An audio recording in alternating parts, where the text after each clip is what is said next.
Good morning, everyone, and welcome to the Olympic Region Clean Air Agency meeting for July 14th. Look, we have a quorum of the board, so let's go ahead and move into our business meeting. Let's start with introductions for the record. So I'll call through the board members first, and then I'll ask Fran to introduce the staff. Jim Cooper from the City of Olympia. Cynthia, will you go next? Yes, City of Lacey, Deputy Mayor, and I'm also Vice Chair of ORCAA. Jill? Jill Warney, Grace Harbor County Commissioner. Greg? Greg Brotherton, Jefferson County. Joan? You're muted, Joan. Muted, Joan. Joan Cathy, Mayor Pro Tem of Tumwater. Bill? Bill Peach, Clallam County Commissioner. Gary? Gary Edwards, Thurston County Commissioner. Great. Did I miss any board members? Okay, thank you. Fran, the staff? Okay, I'll start in the room. So we've got Debbie Moody, who's here. I'm here. Debbie's there. And Odell Hadley's over here. She's just one turning the camera. And I'm going to let Robert Moody introduce our new staff. Robert, do you want to introduce Rob? Okay. Rob Weiland, also there on the screen, joined the agency on July 1st this year. And so he's very new, but he is really engaged. And even as of this morning is taking complaints on his own and dealing with that. But we'll come back to him in a little bit. Welcome, Rob. Lauren? Hi, I'm Lauren. I'm an engineer, and I'm here standing in for Mark Gooden. Dan? Hi, Dan Nelson, Communications Manager. And we've got Mike Throgmorton. Hi, Mike. Attorney. And I'm Fred McNairn. I'm the Executive Director. And I think that's it, I think. Anyone Nick's else? Upstairs running this show. Okay. Great. Oh, one more board member coming in, so I'll just let Randy get connected before I move on. Good timing, Randy. We're just wrapping up introductions, so tell us who you are. Randy Nelson, Mason County Commission. With impeccable timing. Good to see you. Okay, great. So that takes us to the agenda. Is everybody okay with the agenda as presented? One question. Go ahead, Greg. I'm just wondering if we can talk about, I know it's going to come up in the policy conversation, but returning to in-person meetings today. I don't know if we need to add an explicit agenda item for that. Yeah, if we don't resolve it during the policy conversation, we can come back to it on good of the order. So I'll make a note. Okay. I know Fran's hoping that we do soon, so. I'll move to approve the agenda as presented. Seconded. Okay, I have a motion and a second. And 3 seconds. Right, yeah. Any amendments or discussion? All in favor, say aye. Aye. Aye. Aye. Opposed? Motion carries. We have an agenda. Thank you. So then that takes us to chair's report. I don't have anything. Cynthia, any reports from finance? Not today, no. Okay, great. And I don't see any public signed in. So any public comment in email that we should hear about, Fran? Anything? No, the only thing is just a reminder that we're not meeting in August. We're not. So Right. Not meeting in August and December. Correct. Okay, great.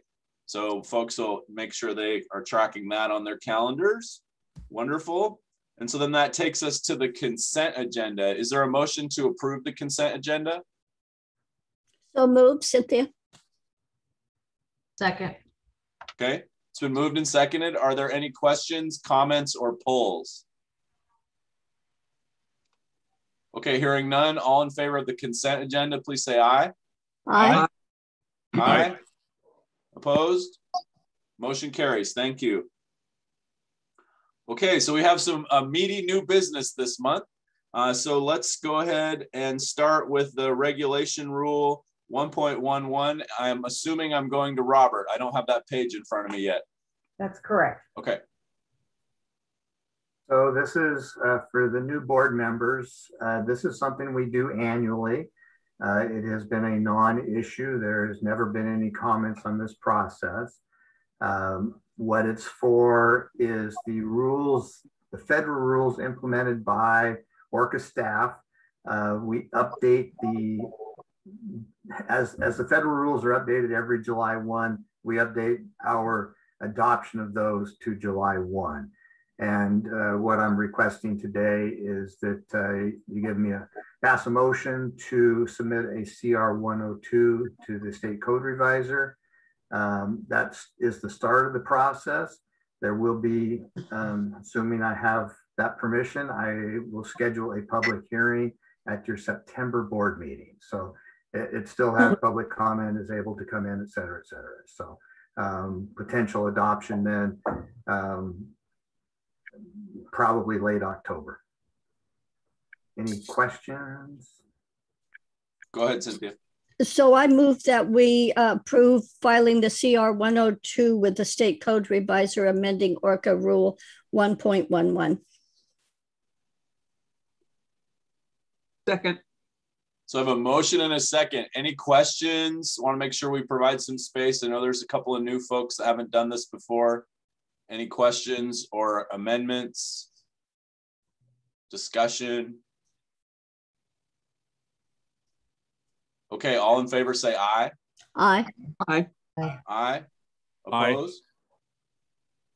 Motion carries. Okay, thank you. Thanks, Robert. Okay, so next we're going to go to a personnel policy manual update around telework, and I will also say some gender neutrality, which is cool to see. So am I going to you, Fran, for this? Yes. So yes, we went through the documents. We did a couple of things. We cleaned up some language. We went through and did gender neutrality, and then it's a 99-page document, so it's really long. And then based upon COVID and some changes in work, I wanted to have a policy that allows for some telework. And so what you have in the document is a draft policy, and I'm happy to answer questions about that. And then not in the policy, but as an addendum or in the appendix is the agreement. So not only the folks have to say, okay, the policy works. And the way I'm working this is we are purchasing, they're not here yet because I think chip shortages, they were supposed to be here in July. So starting in September, the VPN to home computers will be turned off because we're concerned about cybersecurity issues. We've purchased 2 laptops for engineering and 1 for compliance for telework use. So they will be ORCAA-owned computers, laptops that we'll be loaning out to staff when they need them. And it's based upon workload. When they'll be using it for telework. And so the idea was that we would draft this policy and make sure that everybody concurs with it, that it's something the board supports. And then again, before someone can actually start to telework, and they may be teleworking on and off, it's not going to be a continual thing, but they would then also agree to the terms of the agreement. So I'm happy to answer any questions you have about the document itself, any changes to the document, and about the policy, telework policy and telework agreement. Cynthia. I don't have any questions about the actual changes and stuff. I think it's actually looks pretty good. I do have just a minor thing because I literally read the whole darn thing. The under where you're talking about the commute trip reduction incentive program enrollment form, there's a misspelling. It's of the program. I just want to point that out so it gets corrected since it's a form. What's the page? I think it's page 91 or 4 or something. In the 90s? Something. It's hard to tell on my thing. It's XV11. Okay, thanks for that. It's under commute trip reduction, that program? Yeah. Yeah, and it just, okay, you flipped R and O, that's all. Okay, thank you. Greg? Yeah, I had a question about that too, more philosophically. I'm in favor of all the changes, the gender neutrality and the teleworking, but I was curious how that would interface with the commute trip reduction program. which incentivizes you and gives you what, a quarter hour of vacation time if you don't drive to work. And of course, if you're walking into your living room, you would not be driving to work. So I was just wondering how that is anticipated working. I mean, can you automatically sign up for that if you can telework? And is that equitable if your job can't allow that? No, so it's purely if you're working from home, it doesn't apply to you. So it applies if you take the bus, if you carpool, if you walk, if you ride your bike, but it's coming into the office. So no, it doesn't apply if you're working from home. Okay, that we might want to make that. Yeah. Okay, we can stipulate that. I mean, why doesn't it, I guess, is a question, because you are still avoiding that commute when you can telework. I guess in terms of fairness, for some folks that cannot work from home, we're trying to equal out obviously people that are working from home save gas, they save a variety of things, so they have a savings. In terms of being equitable, it seemed that it should apply to folks that are coming into the office and make the effort to use another form of transportation or carpool. It doesn't seem to be equitable. And I agree with that. I think maybe we should make it explicit so there aren't. Okay, happy to do that. Loophole. Good point. Yeah, so we should add a bullet under teleworking employees that says that that telework situations cannot access the commute trip benefit. Okay, so I'd like to just say, just so I can get it out of my head and get it out of the way, I'm not a fan of things like this. I think it's inappropriate. You pay for an hour work and you start adding all these other little things, it's never going to end. And I just wanted to say that and get it out of the way. Thanks, Randy. So Randy, I'm not sure I understand. So you don't support telework in general? Is that what you're saying? No, it's not the telework. If we're going to give bonuses and stuff or extra pay to people that are taking the transit or whatever, pay them when they should work. You pay them until they're done working. That's what work is.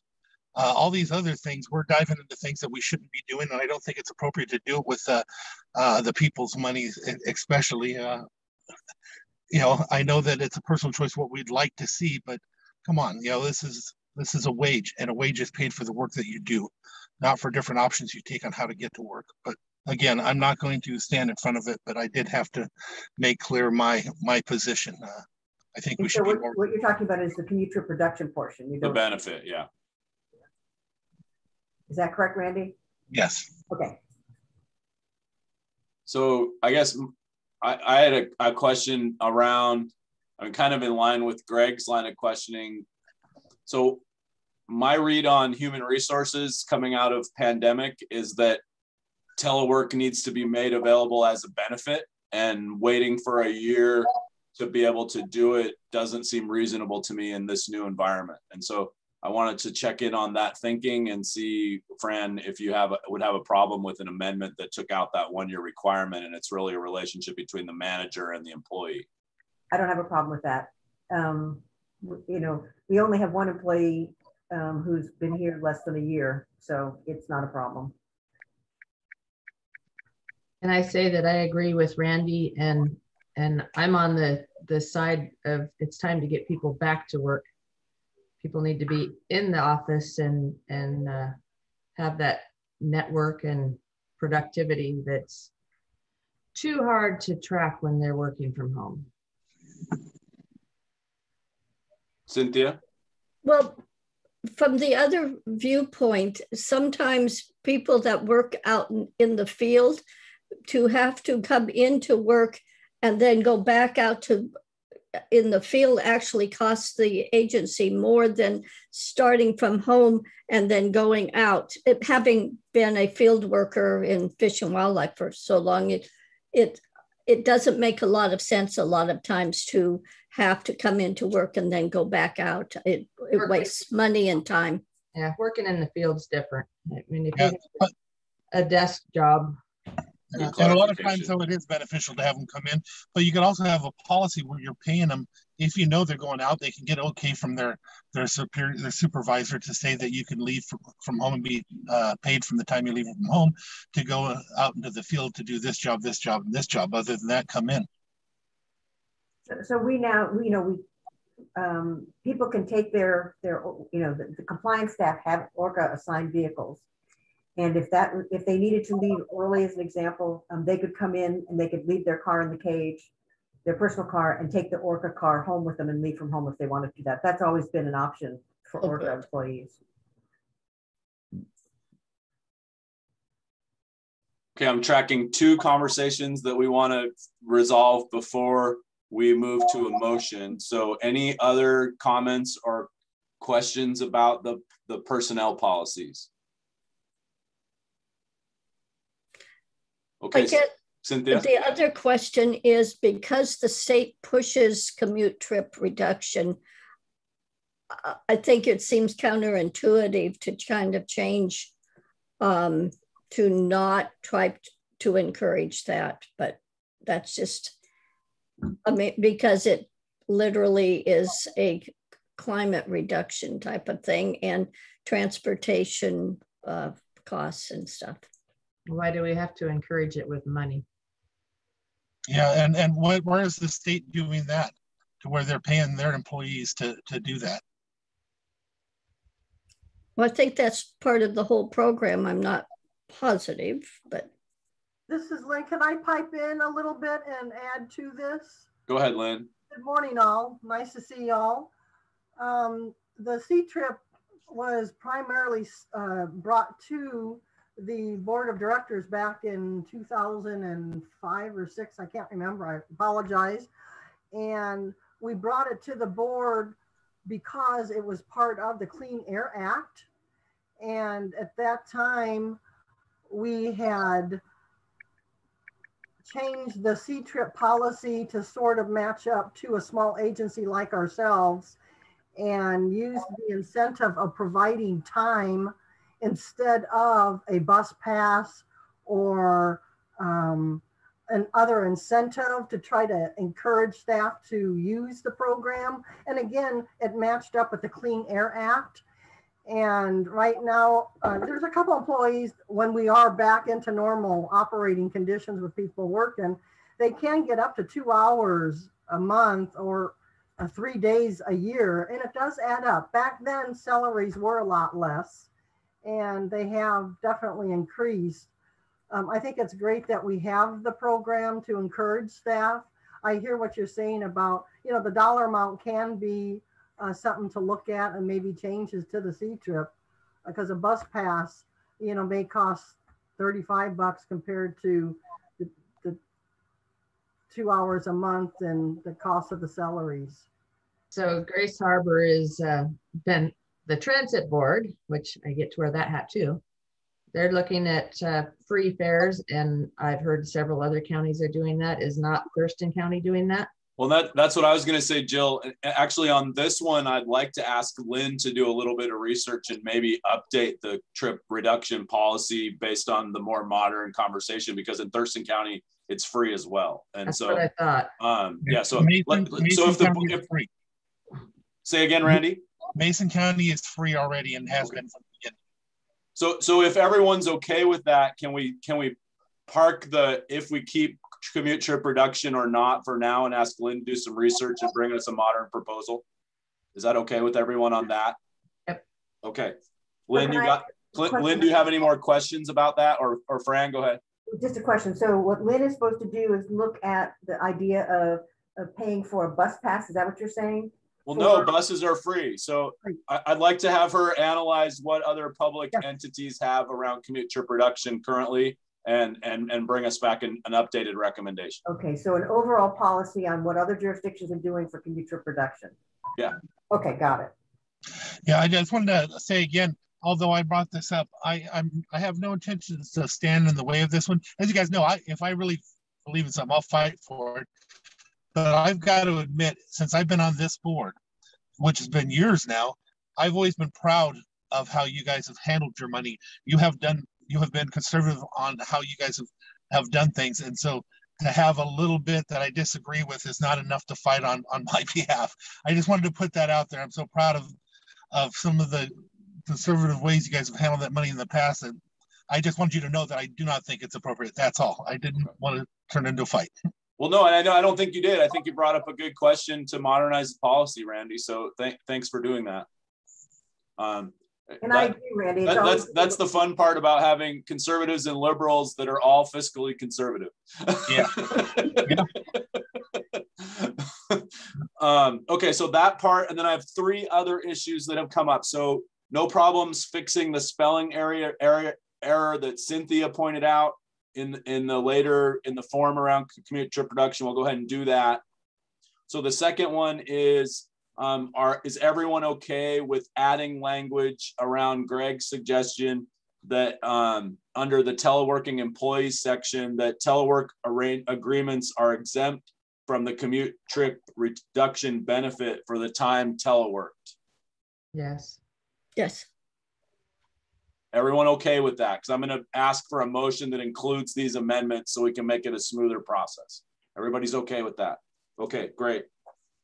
So then the last one is my suggestion that we remove the 1-year requirement and keep that relationship and negotiation between the employee and the manager. Is that okay with everyone? Yep. Any dissent? Okay.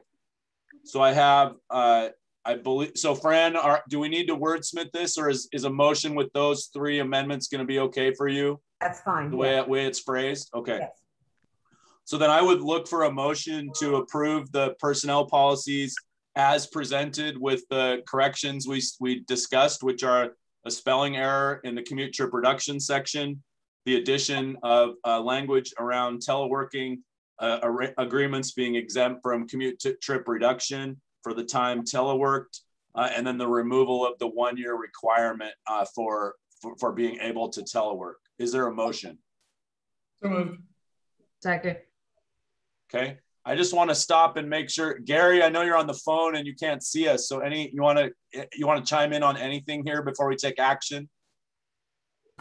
Nope, I agree with everything you're doing. You're sounding okay. Good. Thank you, sir. Any further discussion? All in favor, say aye. Aye. Aye.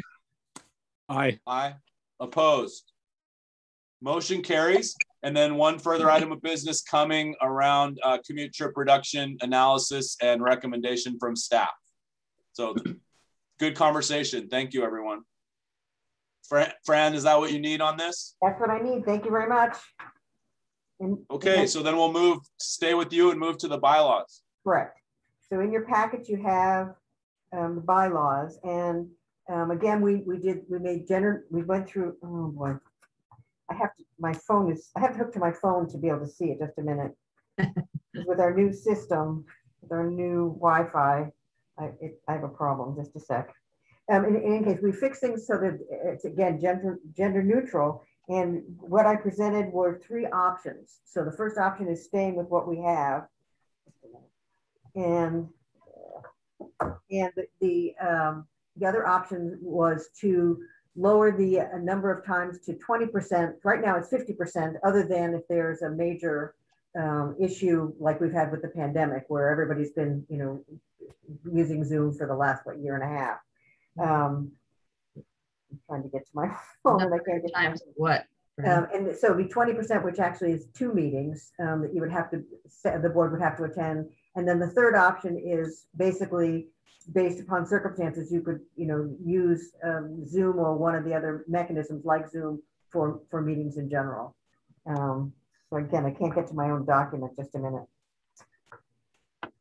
So I can recap. Well, let me recap while you're doing that, Fran. So the current policy is we can do 50% remote.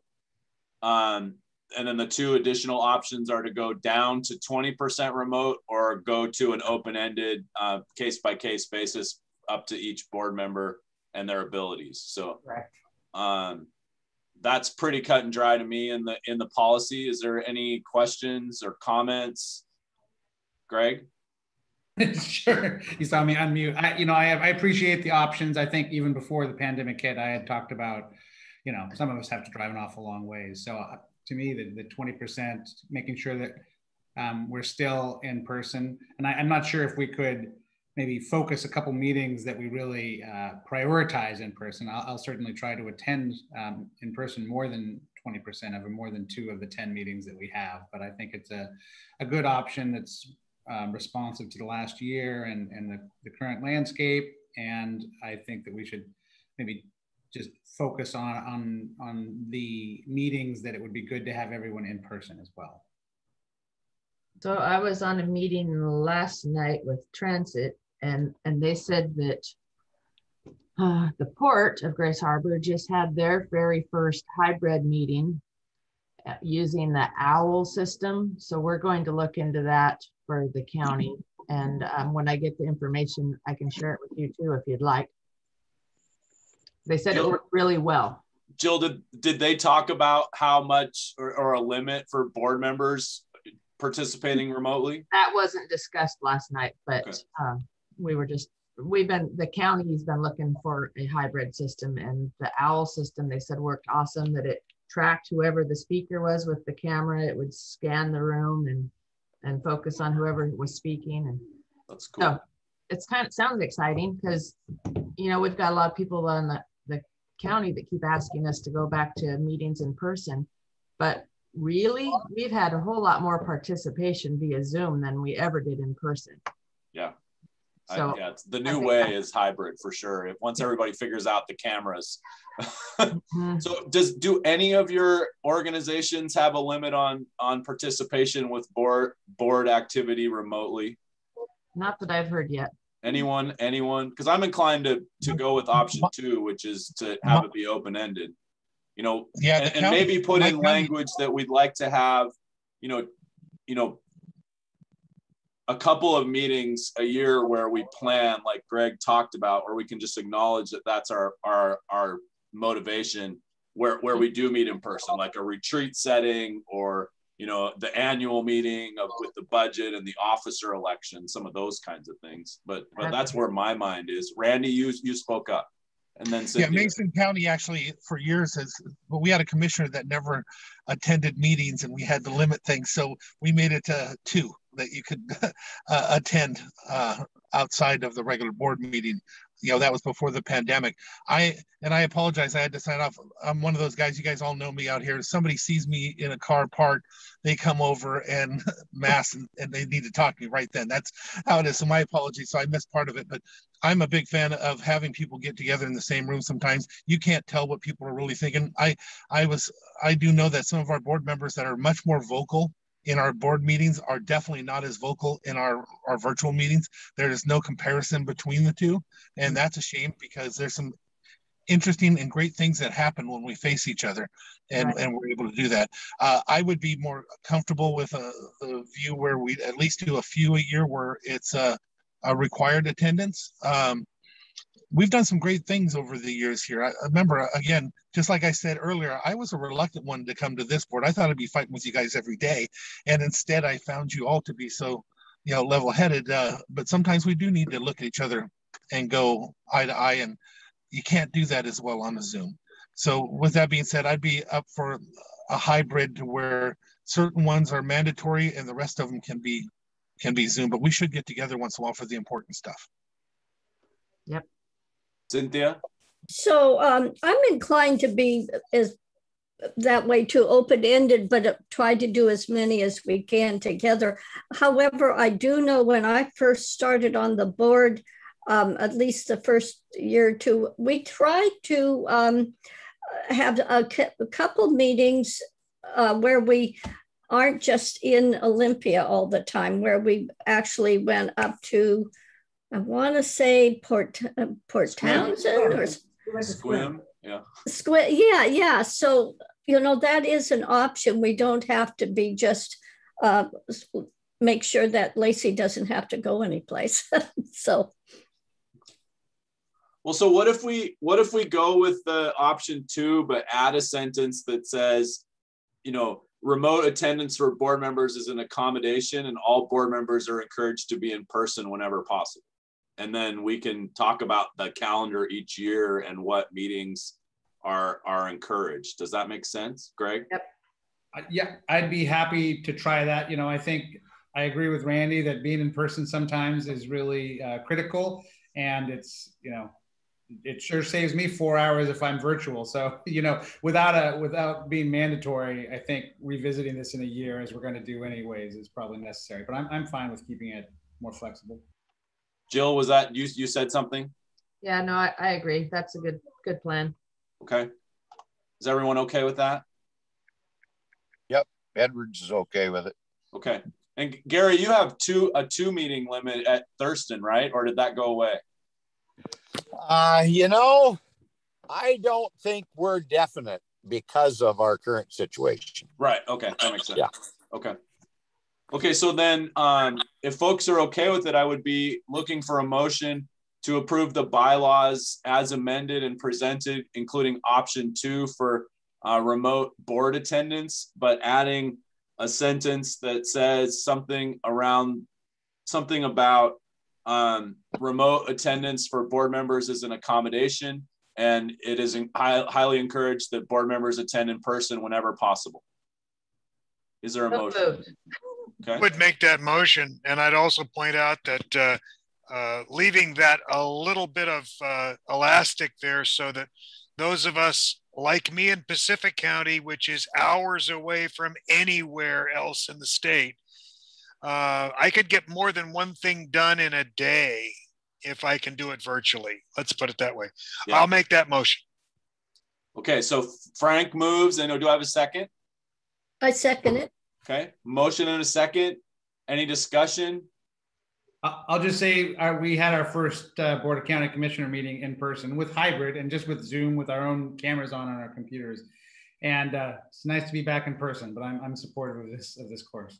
Yeah, we went back last night too, Greg, at Olympia, and our PEG provider from the Comcast franchise has messed up our control room, so we weren't even able to do a live feed. So we went back 25 years last night.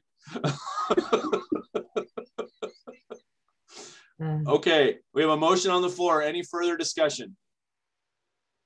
So a quick question though. I know when we're talking about going back to, but we're also being cognizant of whether you're vaccinated or not and showing our vaccination card. And those that aren't have to wear masks. Are we thinking about the same thing? Yeah, so that's that. If we come to the office, that's the L&I standard. And so Fran has started a process where she's tracking on a secured sheet folks who have their vaccination and can be in the office without a mask. And so we would need, as board members, we'll need to do that when we come in the first time. Okay, excellent. And the other piece of it is, even though Labor and Industries is saying that even if you're not vaccinated, we don't have to social distance, I would ask that if people are coming into the office and they are wearing a mask and they're not vaccinated, because staff can wear a mask even if they're vaccinated, so that's not an issue. But if you're not vaccinated, for the board meeting, I would ask that we be able to social distance folks also.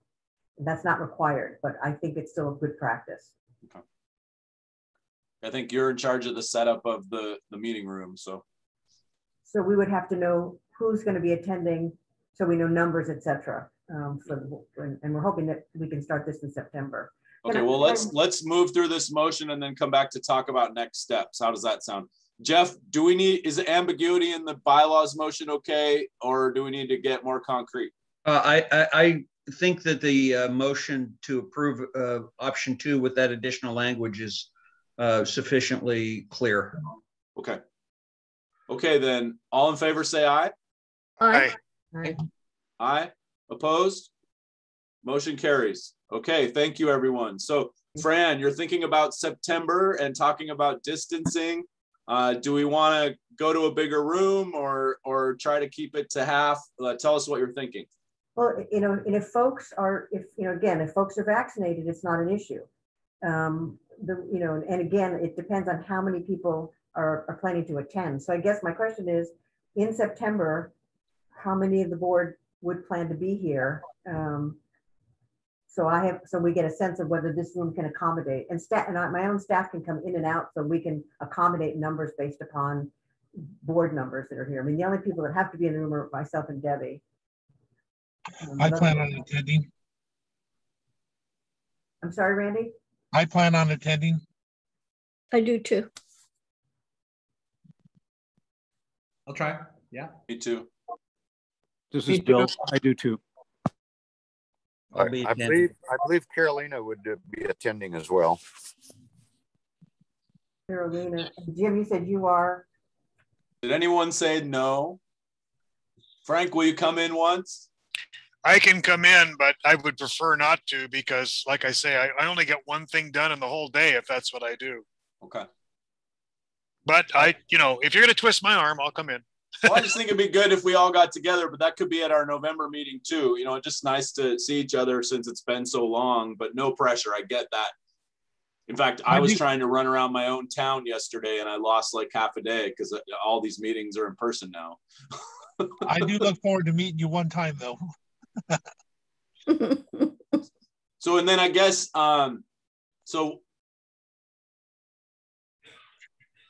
so Fran, why don't you figure out how to get our information around vaccinations prior to that meeting so that we can know if we need to have that accommodation for distancing. So is anyone not, I don't think I got all the names. So everybody that's here, and Gary, you're speaking for Carolina, but everybody here is saying that you will be here for September. Is that correct? With maybe not Frank. Okay. And maybe not me because I'm not. Maybe not Jill. So Jill and Frank are about wearing a mask. So, but the way I'm not an employee of theirs, so I don't know about the mask thing. So, quick question. The way the room is set up, there's at least 2 to 3 feet away from each desk, I think. So that does give us a little bit more space anyway.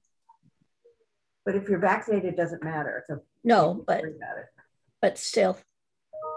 Well, and I would say that, if folks are not vaccinated because of personal choice or health conditions, we had one member on our council that was masked last night, and when you're in the room and a microphone, it's really hard to hear. So it might be better for folks who are not vaccinated to stay remote until they're able to get vaccinated. That being the public health priority. So I don't think we need to policy that, but I would ask people to think that through individually. And so what I've done with my own staff is I have a sheet of paper that I keep locked up.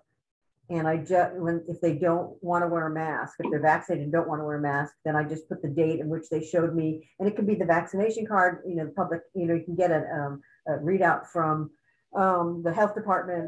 There are a variety of ways that you can show that you're vaccinated. So I guess what I would ask is that for folks that are planning to attend, if you, are vaccinated and don't want to wear a mask, please bring some documentation with you so that I can sign you off.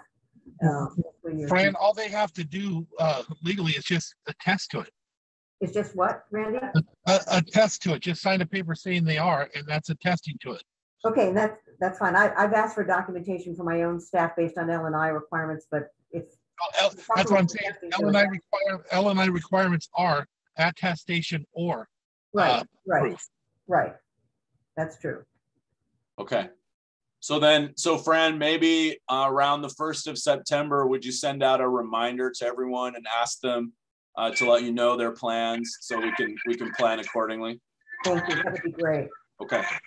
And then hopefully we'll see as many of the board as possible fully vaccinated and happy to be together. So that would be a phenomenal outcome for me, given the state's decline in its progress in the last few days. Okay, so let's move to the director's reports. Compliance updates. Robert. Good morning, all. As we started this meeting and introductions, Rob Weiland has joined us as of the 1st of the month, so as our newest employee. He is an Air Quality Specialist 1, so you will start seeing his initials in the monthly reports. And I was going to give him a chance to introduce himself to you folks. Go ahead, Rob. Hey, it's great meeting all of you. I look forward to working with everybody here in the future as I progress with ORCAA here. So thanks for welcoming me, and thanks for having me. Welcome, Rob, from the board. So on the compliance report, tab B6, the compliance information is there for you to peruse this morning.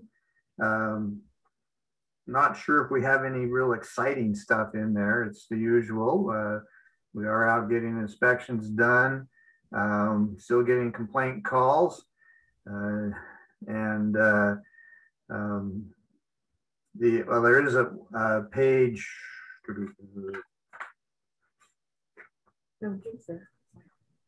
You'll note that on page 8, there are a lot of land clearing burn permits. Those are all the burners were contacted when Department of Natural Resources declared a ban earlier, and so they have actually been shut down and at the time. So though they show up on our report, they were shut down when DNR declared their ban. So that's piece of trivia for you. So, and I have nothing else for you this morning. Go ahead, questions? Robert? Yes. So this is, I think I understand it, but on the first page about inspections, it said, it just, you say full compliance evaluation, and then there is this thing that says investigation, 0 for a file number, and Forever Powder Coating Custom Olympia. Now I know that's not Lacey, but that seemed like an investigation seemed weird in that inspections completed thing. So I'm just curious what that means. So that means that we found out about a facility that may have air emissions impacts that we wanted to know about. So we initiated an investigation to go visit with them. That's why there is no file number, and to go see what they had in-house. Is there a reason that they need to be registered and inspected with ORCAA? So the actual outcome of that, I don't think we have yet. Oh, okay. Yeah, it's an ongoing trying to determine whether there is permitting requirements, whether there's registration requirements, were there any violations, that kind of thing. Thank you. Any more questions for Robert? Okay, thank you, Robert. Thank you. Okay, so Lauren is filling in for Mark. Correct. Tell us about engineering, Lauren. All right. Hi, everybody. So like you said, filling in for Mark. I think in front of you, you have that list of current permit actions that are ongoing, or at the top ones that have been delivered. If you have any specific questions about them, feel free to let me know. If I don't know it, I'll definitely ask Mark when he gets back. I do want to highlight 2 for you specifically, though, that Mark asked me to highlight. The first one would be Crown Cork and Seal at the bottom of your first page. I think Mark might have brought this up in previous meetings. It's been an ongoing permitting action that Jennifer DeMay has been working on. Crown Cork and Seal is right in downtown Olympia. It's very visible, and the project that they're doing is quite large. So it's very visible to anybody driving by, going to the Home Depot. And I do want to highlight something that is interesting about this permitting action. So even though they are expanding significantly and adding a 3rd line, they are putting on a control device called an RTO. And as a result of putting on that RTO that they didn't have before the project, their overall emissions will actually decrease. So even though they're increasing in capacity, the fact that they're putting on this control device will overall decrease emissions. But it's just a good one to highlight. And I believe right now it's actually being reviewed by Crown Cork and Seal. And so once that is done and reviewed by the applicant, it'll go out for public comment for 30 days. Okay. The other one I wanted to highlight is, let's see what page it's on. McKinley Paper Company. It is on your second page, second row down. This is the public noticing period for their air operating permit was initiated, and I believe that ends on August 2nd, somewhere in early August. The one thing I wanted to highlight about this one is that this action has no new requirements. This is just a renewal of the operating permit that EPA requires us to do for these big facilities every 5 years. And in addition to renewing the air operating permit, we are also rolling in existing requirements that were in an NOC previously issued. So when McKinley shut down, or well, Nippon sold and McKinley revamped everything, they had to go through a notice of construction to do all those modifications and revamp their facility. And that's when the NOC went through all the public commenting period. We reviewed emissions, we reviewed BACT, all of that gets rolled into their AOP. So there's nothing new, there's no new emissions is the important thing I want to point out there. Okay. Questions for Lauren? Hi, Lauren, this is Bill Peach, and this is in my district. Do you have a sense for the type of comments that have been received already? I don't know if we've received comments yet. I can definitely check with Mark when he gets back from vacation. They probably would have either gone to his email or to Fran probably. As far as I know, we haven't received any yet, but I wouldn't necessarily hear about it. But I'll check with Mark when he gets back, and either he or Fran can get back to you and let you know if we've received any comments yet. If they were emailed, Dan might have gotten something, but as far as I concur with Lauren. As far as I know, there have not been any comments. They've been slowly coming back online. They were down to a pretty skeleton crew for quite a while with the pandemic.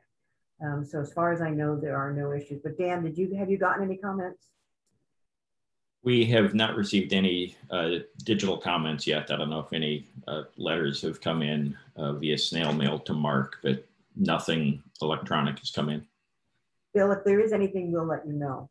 Mark will be back next week and we'll let you know. Thank you very much. Any other questions for Lauren? Okay, let's go to Odell for air quality. Odell's right here. Hi. I'm going to share my screen. Okay, wait. I've never done this without two screens. Sorry. It's okay. Here. Okay, so hold on. I just need to, well, I need to share first. Where else? Thank you for your patience.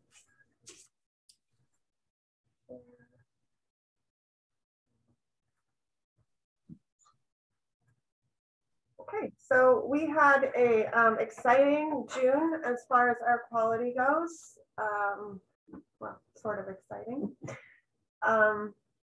You can see that for the first time in a long time, we actually had some days that were moderate or unhealthy for sensitive groups at all of our sites, except for Raymond. And it was not because of wildfire smoke, but I'll get into that later.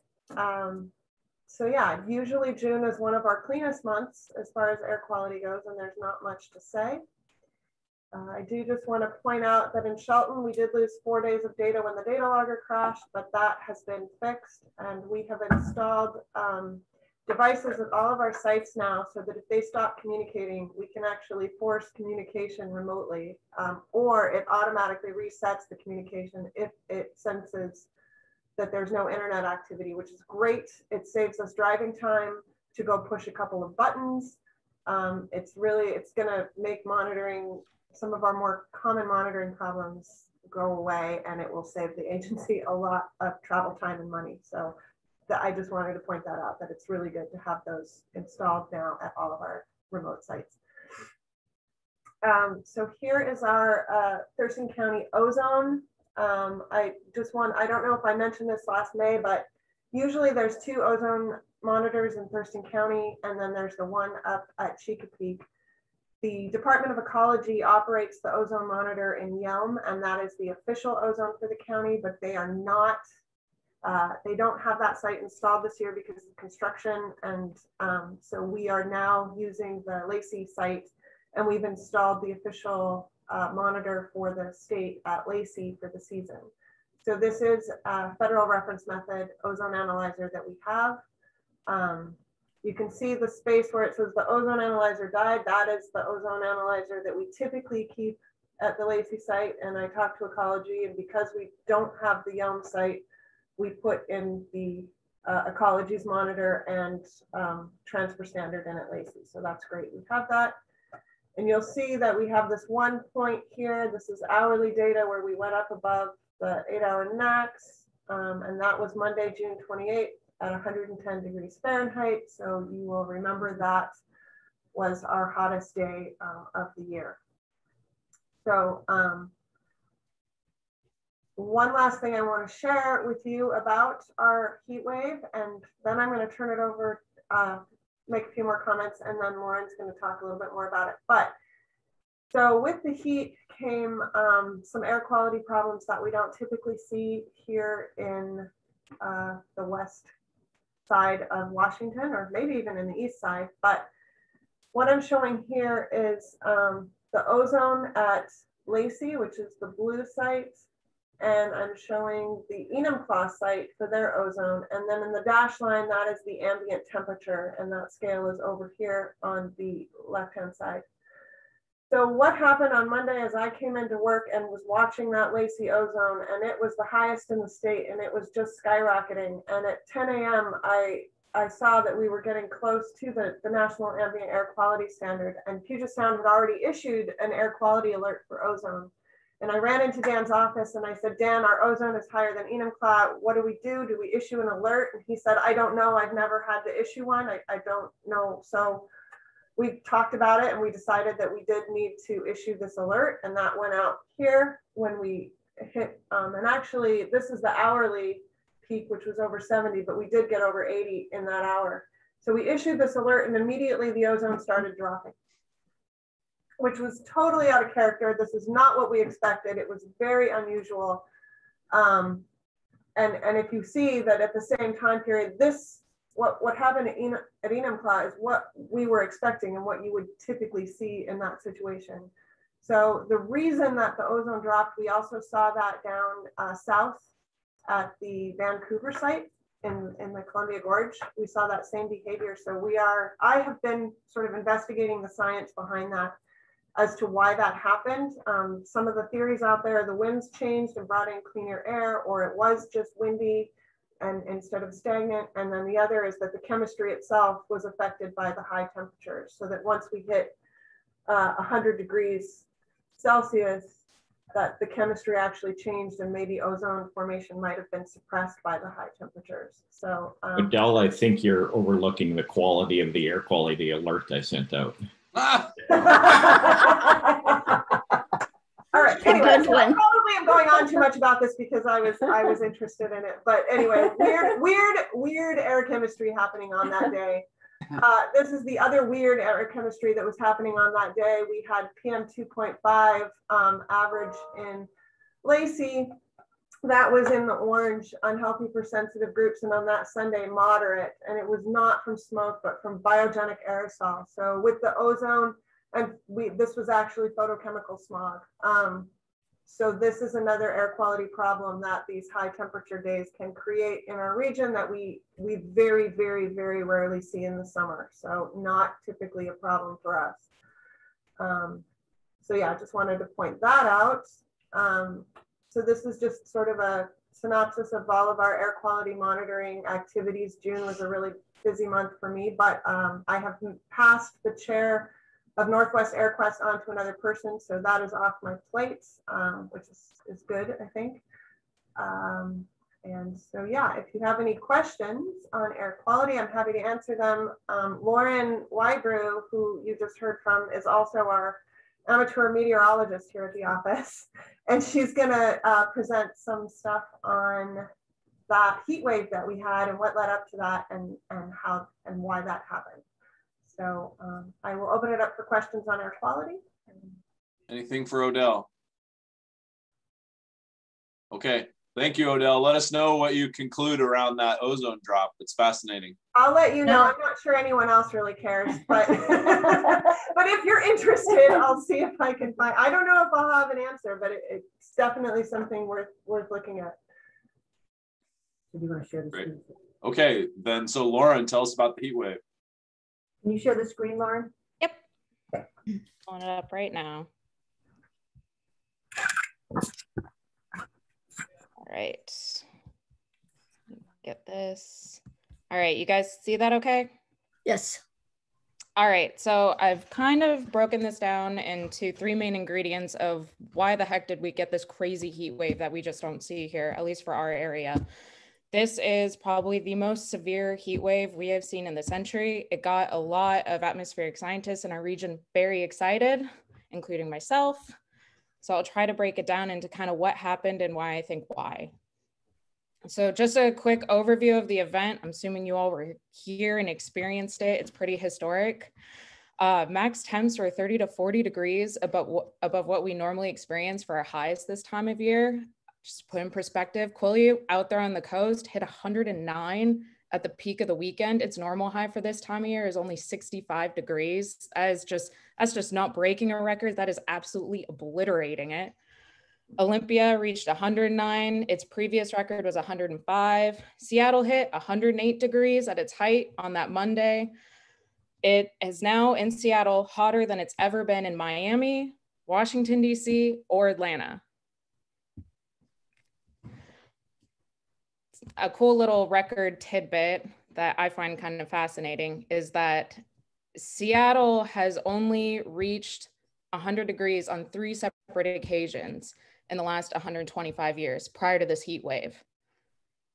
We just did in 3 days what it took us 125 years to do. And we hit all of those days just one after the other consecutively.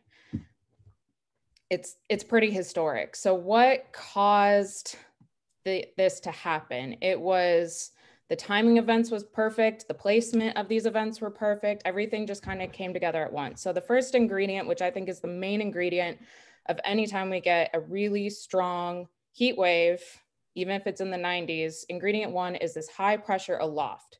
So higher up in the atmosphere, not necessarily at the surface, but higher up in the atmosphere, we get this high pressure. So you'll see the outline of Washington right here, where my cursor's at, just to give you an idea of kind of where we're looking down. So at about 18,000 feet in the air, that's this map that I took a screenshot of, there was this high pressure, and high pressure is associated with sinking air. Low pressure is associated with rising air. So the sinking air, as it's up in that higher pressure, as it sinks, it heats. That's ingredient 1, is that heating as the air sinks from aloft down. So you've probably heard the news headlines saying things like the heat dome. That's what it's referring to, is this very deep, hot air that's caused by the sinking air from that high pressure system that was sitting right up there in British Columbia. Ingredient number 2 was offshore flow.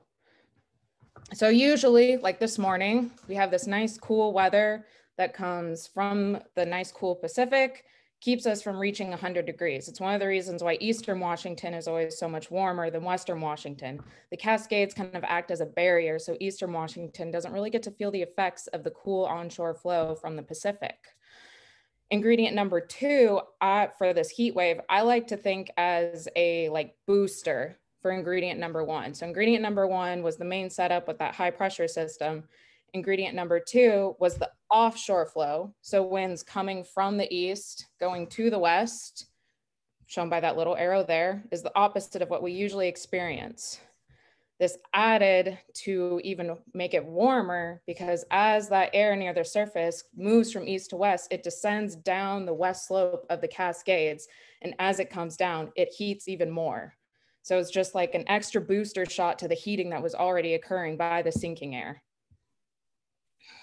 And one of the reasons why we got this offshore flow for this event is because wind likes to move this way around high pressure systems, so clockwise, and counterclockwise around low pressure. So because of the way those two were situated, it caused wind in Washington to move from east to west.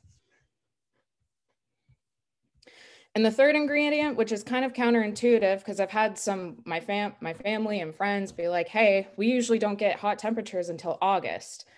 But I think one of the other third ingredients that's kind of getting overlooked is that the time of year was just perfect for the first two ingredients, that high pressure and having the offshore flow.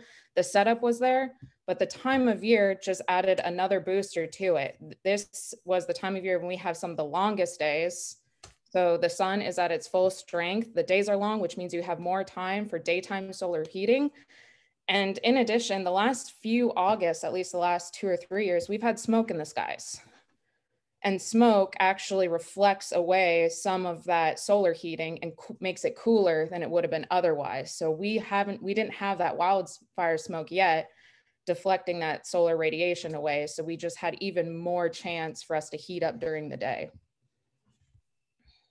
I don't know if you guys have seen some of the headlines, but I saw one that was, mussels getting baked alive when the tides were out and the temperatures were so hot. We just, in the Pacific Northwest, and especially in the western side of Washington, we just are not equipped for this kind of heat. So it's pretty historic to see news headlines about like freeways buckling, and it was very exciting.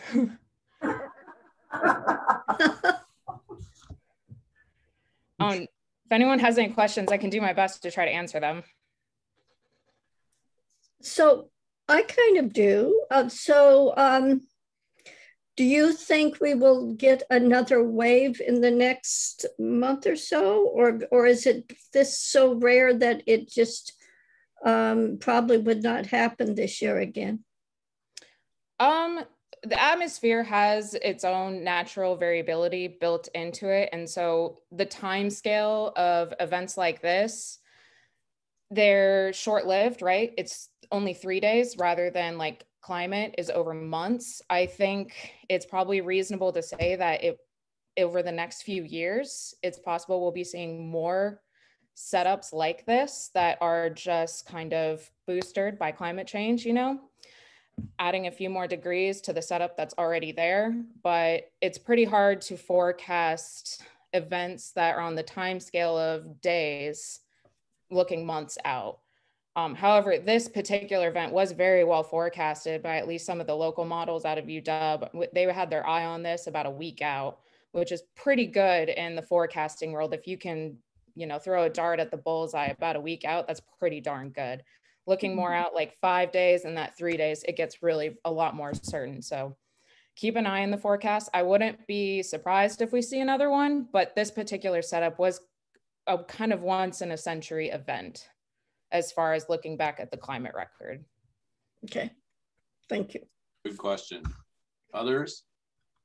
You're not going to be bored, are you, without exciting heat wave?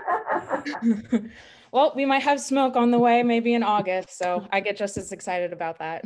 Okay, I don't want you to be bored. Yeah.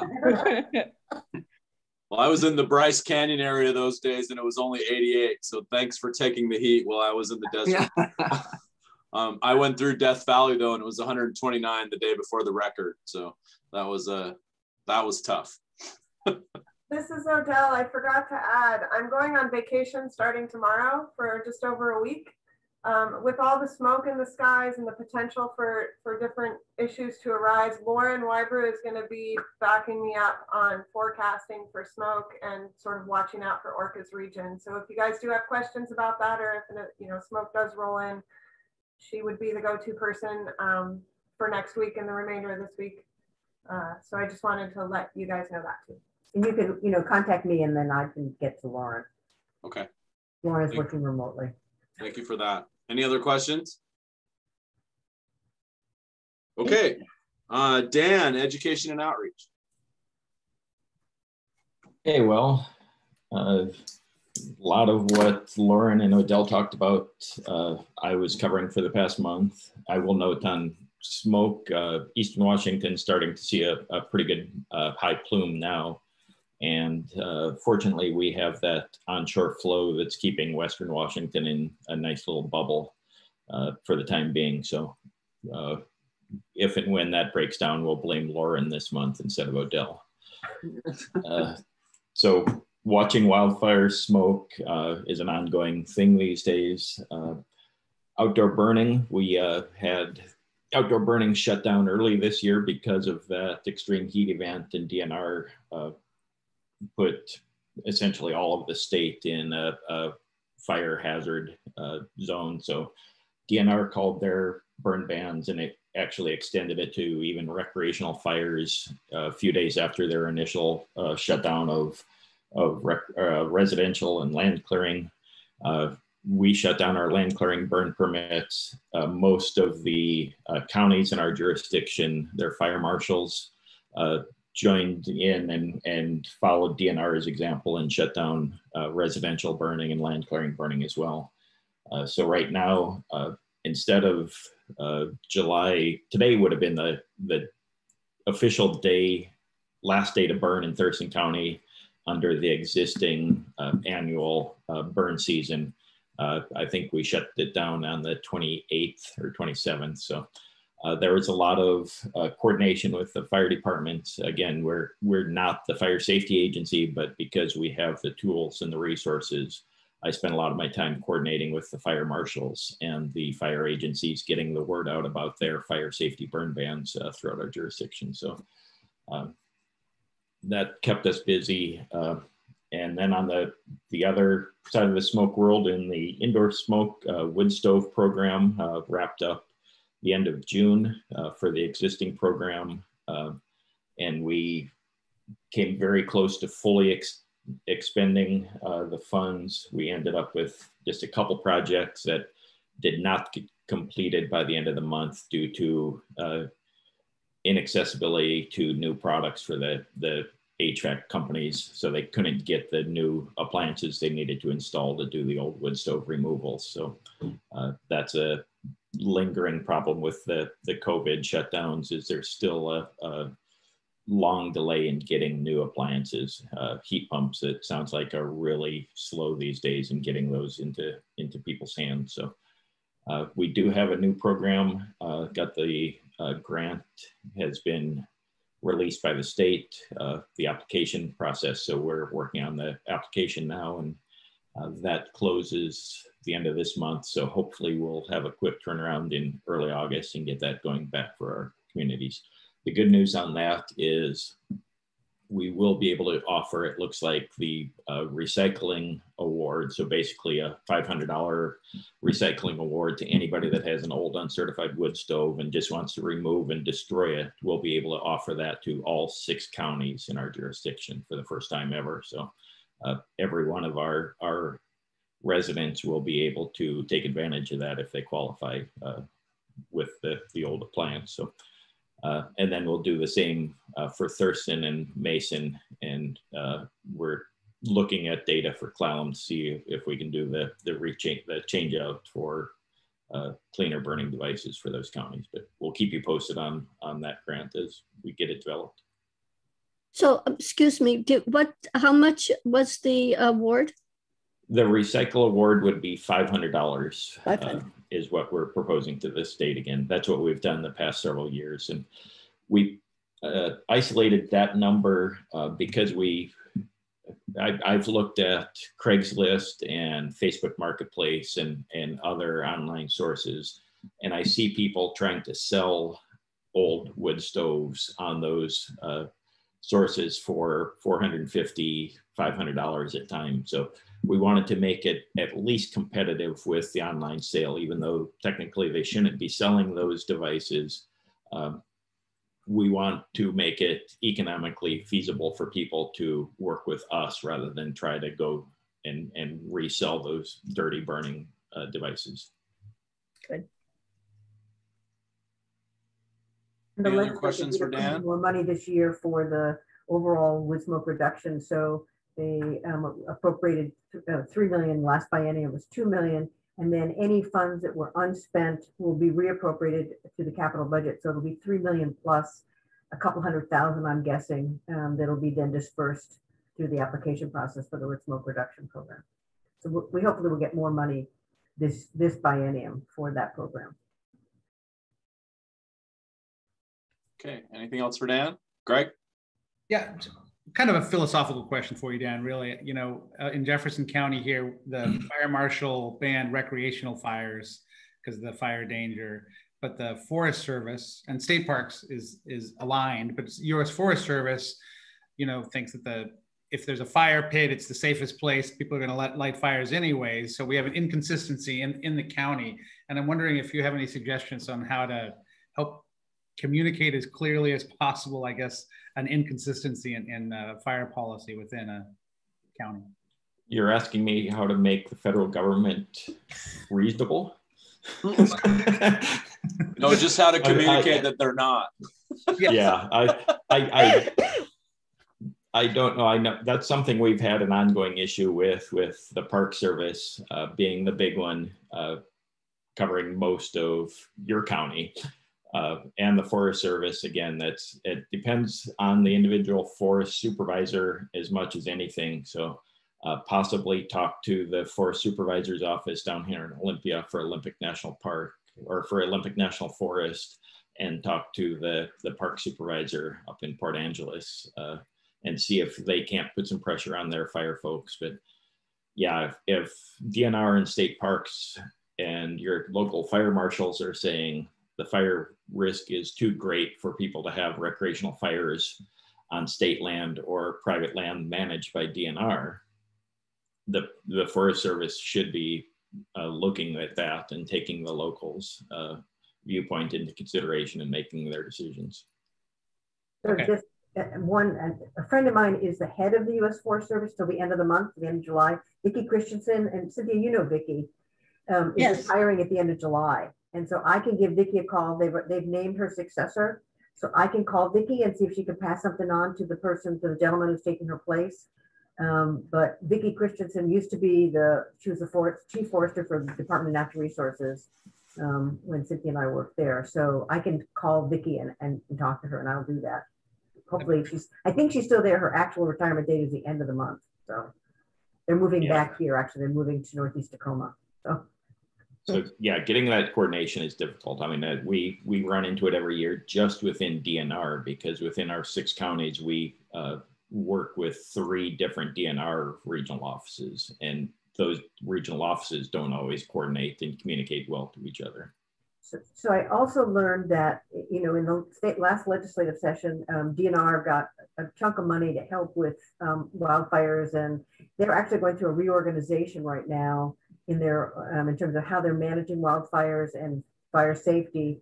And another friend of mine is taking over that role with DNR on a temporary basis as they reorganize. And so again, that's, you know, hopefully with DNR's reorganization, they may, you know, be able to step up to the plate more aggressively. So that would be helpful. Good question, Greg. Thanks. Yeah, no great answers, I guess. I do wonder if in trying to get more integration between the agencies, if ORCAA has a role in that communication. I'm not proposing anything. I'm just... You know, in the summertime, you know, it's really, we're not the main entity because it's not an air quality issue. It's a fire safety issue. And one of the things I actually wanted to talk about with you all is in our own regulations, the only county that we have dates for beginning and ending for the fire safety burn ban is for Thurston County. And as Dan said, it would have started, I think, at midnight tonight for the 15th and end September 30th. One thing to think about is, do we want to eliminate that language and just really focus on the fire commissioners as they've done this summer? And Josh Cummings for the county did, you know, indicate that on I think it was the 25th of June, that the fire safety burn ban was going in place for Thurston County. So it may be a regulation change, and that came about years ago. And we do meet with the different fire districts in Thurston County. And it may be something to have a conversation with the fire marshal or the fire district and the fire marshal about, and then bringing a change back to the board, because really it is a fire safety issue. It's not really an air quality issue. I mean, if we have massive smoke, it's air quality, but the fire itself is fire safety. Can I push back on that a little bit, Fran? Like, isn't it an air quality issue because of the experiences we've had in the last 5 years, and any one fire that's catastrophic could bring us towards non-attainment? Like, wouldn't it be a preventative measure to negotiate with these agencies in our region? Well, I mean, hopefully you know, again, this year, the burn ban fire safety actually went in place weeks before DNRs before our regulation would have put it in place. So, you know, it went in place on the 24th or 25th of June, but ours wouldn't have started based on our regulation until tomorrow. So, you know, oftentimes the fire marshals have a better sense of the fire danger. They do have a better sense of fire danger that's coming about. And yes, there can be implications for air quality, but they are as a result of the wildfires that are started. So if we can stop wildfires, cut down on wildfires by stopping, you know, any kind of burning, whether it's recreational or land clearing or residential earlier, that's ultimately going to help air quality. So it's a mixed bag. Okay, good question. Can I add to the conversation? Go ahead, Bill. The position that the Clallam County Commissioners took with regard to fireworks ban is maybe an ingredient that would help us. The position that we took was that if there is what's referred to of 4 levels, a level 3 fire danger at DNR, then there's no fireworks, period. And I see this as an opportunity to lean on, there's tremendous expertise that DNR has in fire management. So Greg, I just tossed that one at you. I do agree that the Forest Service needs to reconsider some of their approaches. The Park Service is right now, the park supervisor is not in Port Angeles on assignment elsewhere.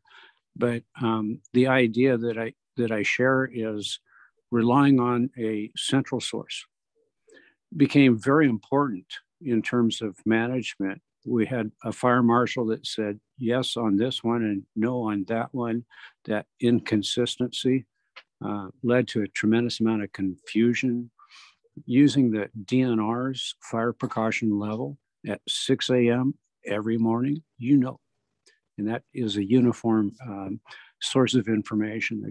I really do endorse trying to work with Forest Service. Clallam has another meeting with Forest Service in a couple months. We try to meet semi-annually, and encouraging the Forest Service and the park to rely on science that's used by DNR, I think is an effective approach. Thank you. Thanks, Bill, for that. Okay, let's move on to finance and administration. Lynn.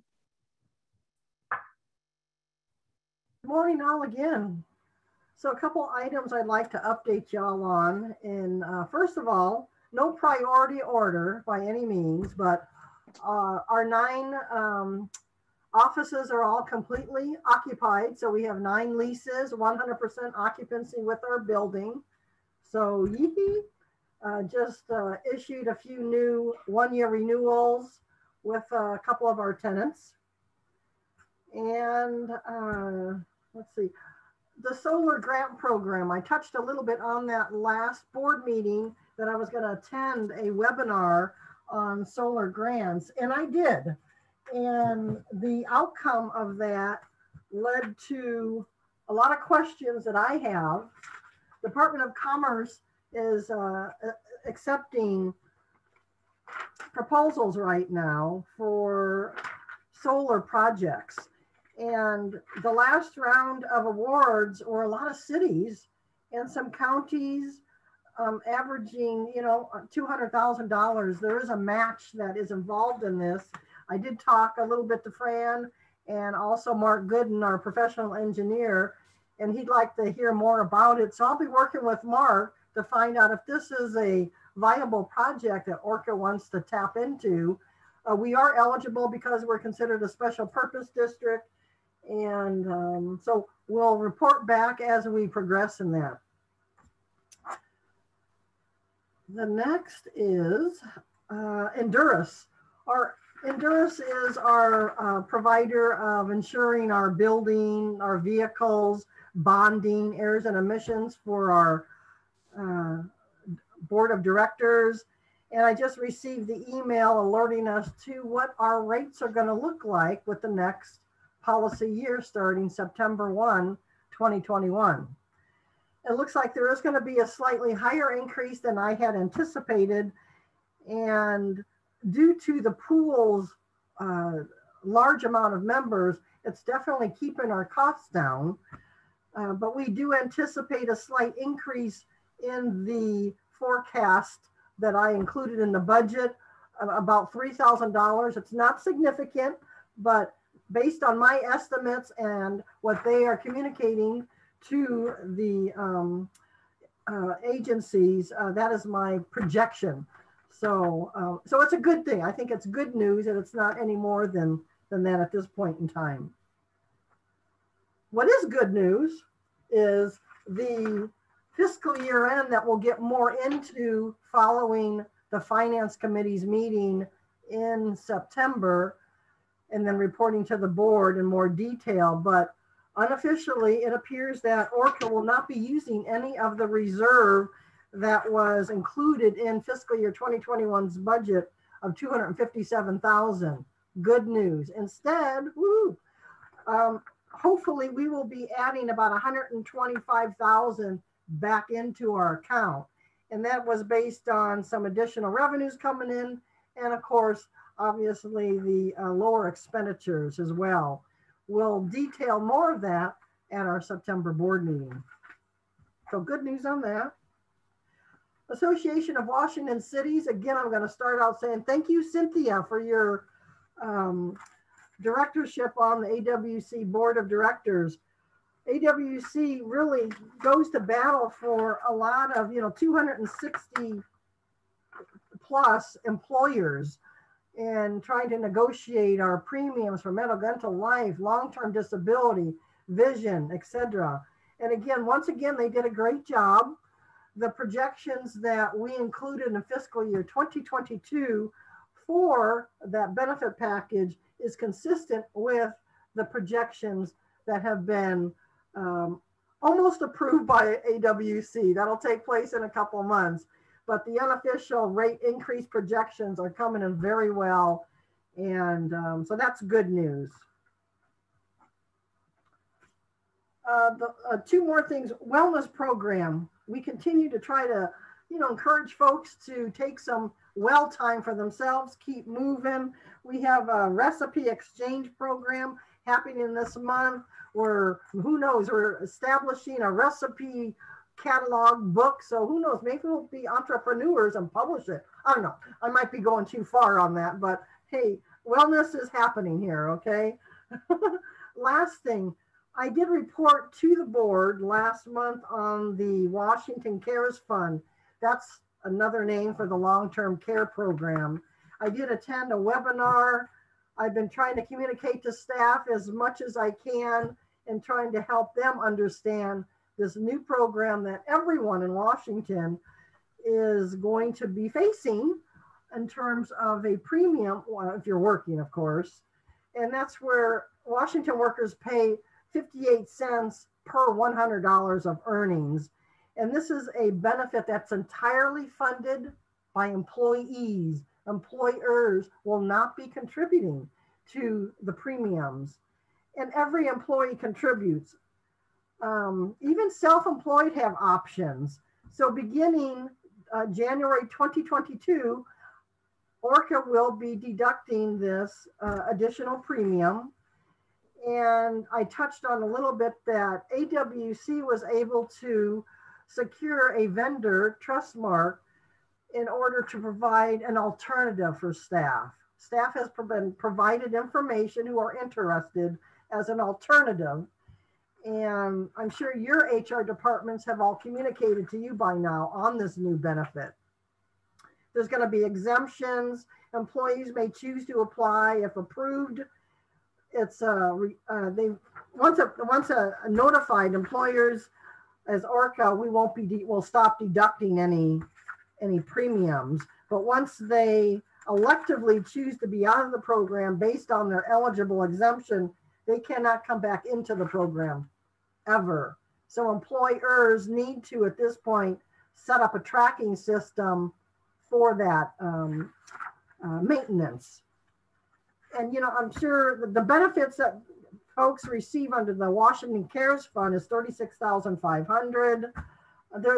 This is still a works in progress that is being administered by 3 state agencies: Employment Security, DSHS, and the Health Care Authority.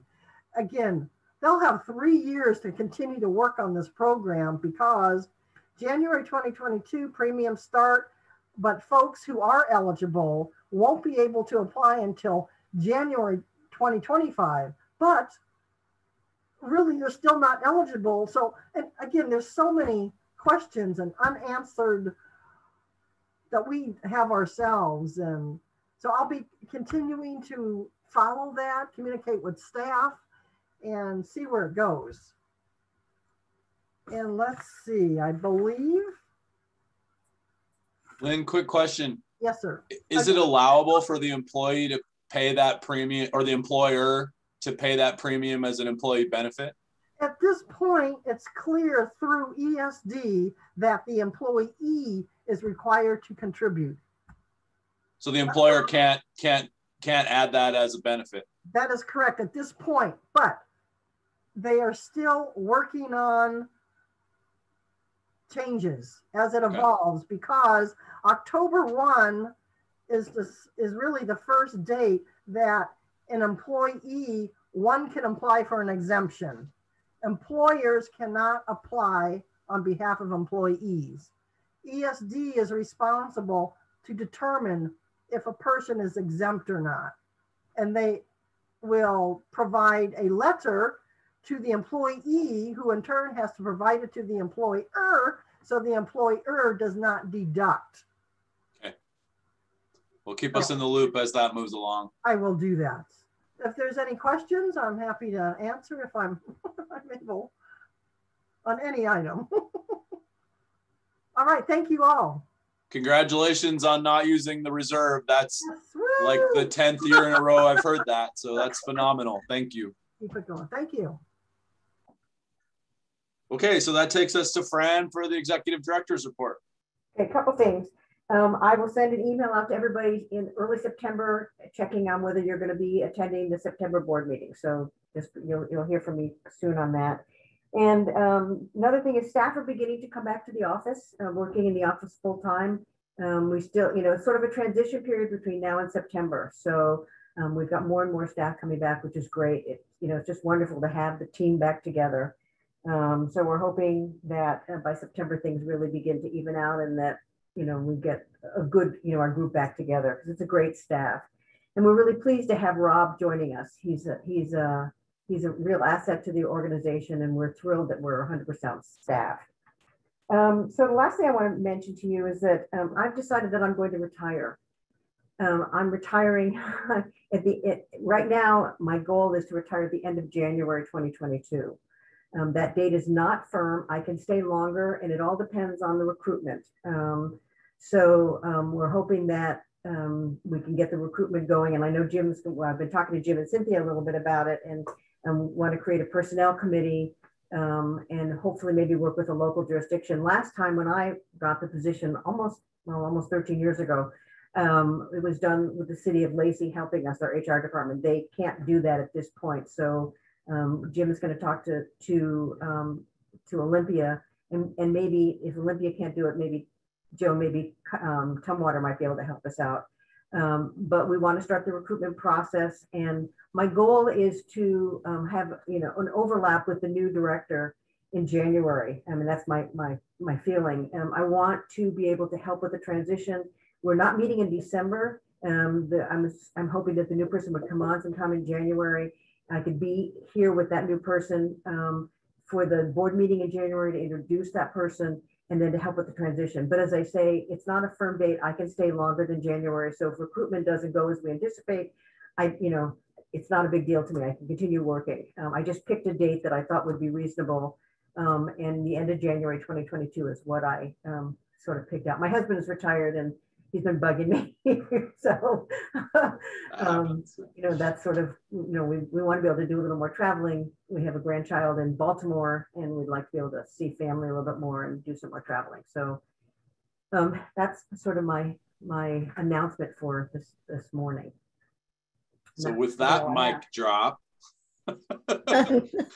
So, well, you know, quickly, thank you for your service, Fran, and the board will figure out where to move ahead, and we'll figure out how to celebrate your service as well in the coming months. I did have a chance to talk more with Fran about this over email in the last couple of days, and so as she mentioned, I have reached out to the city of Olympia. The Lacey let us know that their plate is full. There's a slight possibility that will be the case in Olympia for this fall as well. So Joan, I'll reach out directly to John once I know that, but can you kind of give him a heads up if you talk to him in the next couple of days that might be coming? And then I would like to propose that we establish a personnel committee immediately and use the August meeting time to sit down and develop the process and bring that forward to the board in September so we can launch. Based on this timeline, we really need to try to make an offer before the holidays. So that we can have somebody start in January, and realizing also that Fran is a little bit flexible. So Cynthia agreed to serve with me. The bylaws allow me to appoint a 3-person committee. I'm curious, Greg, if you would be willing to serve with Cynthia and I on that. I'd be happy to. Okay. So if the board is okay, I'd like to appoint myself, Cynthia, and Greg to be a personnel committee and bring you back a process for hiring a CEO in September. That we would launch like that night if we all agree after the meeting. Is everybody okay with that? Okay. Yeah, and if you have thoughts, one of the things that we will do, probably maybe Fran, if you don't mind, prior to August is send out the previous recruitment materials to the board so they can see them and provide any feedback back to Fran or myself so that we can get that into the conversation as soon as possible. And then hopefully we can be ready to go by September. One question, and maybe Jeff can answer this. So we would call a special meeting for August for the personnel committee because we've canceled the board meeting. So Jeff, do we need to advertise that? This would not be a quorum, and they would not be authorized to take action on behalf of the board. Right. I'm not sure that is, I don't think that requires a OPMA notice. Okay, so we can just have it, we can set up a Zoom meeting. And actually, you know, folks, I mean, Greg, I don't know if you may not want to come in, but Cynthia and Jim, we could meet here in the office in August if you wanted to do that. And then we can Zoom in with Greg. Yeah, let's do that. And then, yeah, so if you can, Debbie, if you can get that on the 4 of our, or Debbie, you should be included too, because you'll probably be helping us along with this. So we do it the date, so it'd be the second Wednesday in August. So yeah, and just do that at the 10 o'clock time frame. And then Jill, you had something to say? Oh, just to make sure you've got a good updated job description. Just go forward. Yeah, so we'll have staff send out the last one, and if people have feedback on it, and then we'll work with whichever HR department we use to move ahead. And worst case scenario, we'll have to look at firm options, but hopefully we can get one of the local governments to help us out. We'll send the job description and the recruitment process to the entire board. Yeah, please. So I forgot to ask when I was talking to you, Fran, was this sent out in 2009 nationally or regionally? Do we know how far it extended? I don't know. I know that the other person that was, it got down to 2 of us. The other guy was from Kentucky, I think. So it must have gotten out nationally. And what I would plan to do also is let National Association of Clean NACA know about this. So that they could also put it out nationally, because they, obviously that's a great system. Debbie would know how it was handled. Yeah, I'll have to go back and look. Yeah, but I do know that the other person was from Kentucky, so. Okay, sounds good. The other thing too is, Fran, I noticed Randy dropped off, and since Carolina's not here, can you send a note to the full board so that everyone's aware and there's no surprises? I will. Okay. And then Jeff, you and Mike will help us dot our I's and cross our T's as we go down this road as well. Yep. Okay. And now that I've indicated it, I'll actually do a letter that I'll attach to the email that basically, because I have not formally written anything saying that I'm retiring. So I'll do that as part of the email out to folks. Okay. And that'll be with like January 30 with some flexibility. Right. Okay. I'm fine. We're going to Mexico the end of February, but after, but I have plenty of vacation, so I could go as long as you need me to go. Okay.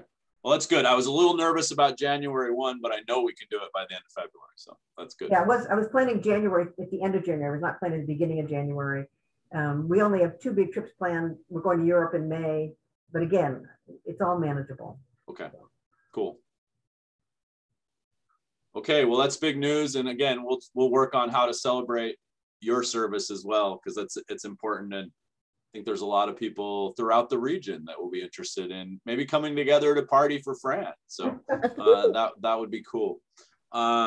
Okay, so then that moves us to good of the order. Fran will be asking for you to let her know about the September meeting and what your plans are. I wanted to let you know also that last night, the Olympia City Council declared July 29th to be Mark Fouch Day in the city of Olympia. And the only reason I bring that up is because Mark was a 15-year board member for ORCAA, and he helped institute the original wood stove bounty program, as well as, get this, installation of catalytic converters on buses and EMS vehicles because they didn't have them. So Mark was a big champion for air quality, and I just thought it'd be good to put that in the record that July 29th is Mark Fouch Day in the city of Olympia. If you know him, he would love to hear you. I'm not sure if anybody does other than the local folks. So. Yeah. Anything else for the good of the order? Okay, with that, we are adjourned. Thank you, everyone. Have a good summer, and we'll see you in September. See you in September. Bye-bye. Bye. Thank you. Bye.